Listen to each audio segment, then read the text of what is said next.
This section is going to be the cardiac arrest and CPR report on the EMS side of this report.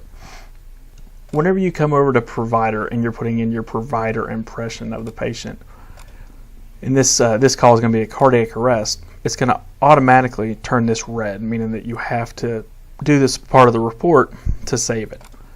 So when you open this up, you may have to click here where it'll say include cardiac record, and all these will be grayed out. So once you select this, it'll automatically open this up for you. Cardiac arrest type. It's going to be, was this a pre-arrival arrest or post-arrival arrest? Was the call type called in as a cardiac arrest, or did this patient go into cardiac arrest after you arrived on the scene? If you select pre-arrival arrest, it's going to open up this field here, and you can select from the boxes on here as well. Was the pre-arrival arrest witnessed, or was it not witnessed? Maybe some family was there and watched the patient go down and go into cardiac arrest. You would select witnessed, and if they performed CPR, you could also select that. So if this arrest was witnessed, we would also check this box here.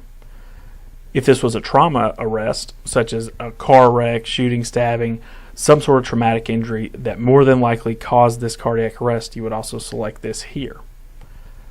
If it was a witness pre-arrival arrest, you could also click this box that's, if there was any symptoms exhibited prior to collapse. If the family or somebody that was on the scene said maybe the patient had chest pain or difficulty breathing prior to going into cardiac arrest, you could click this. Spontaneous pulse restored is going to be if you get a pulse back throughout the time that you are on the scene, you would select this box here. Resuscitation attempted, we're going to select yes if we did CPR at all. You know, there's some things where we may not start CPR once we arrive on the scene because it wasn't started and this is an obvious DOA, then we would select no. But if we touched the patient and attempted CPR, we would select yes. And again, here's spontaneous circulation. Was it restored? Did we get a pulse back before EMS gets on the scene and transports? Yes or no.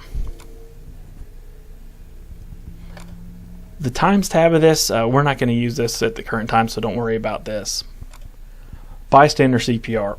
If a bystander did CPR, you can click this box here and it's going to open up all of these. If you're able to get the person who did CPR's name and all their information, that's great. I know it's pretty hectic on most of them, so you may not be able to get that. Or maybe it was a police officer. So you may just type in CPD officer and whatever their number is. And you can type in here, they arrived on the scene to find a patient unresponsive, not breathing, and immediately started CPR. That would just be something that you could put here in the notes.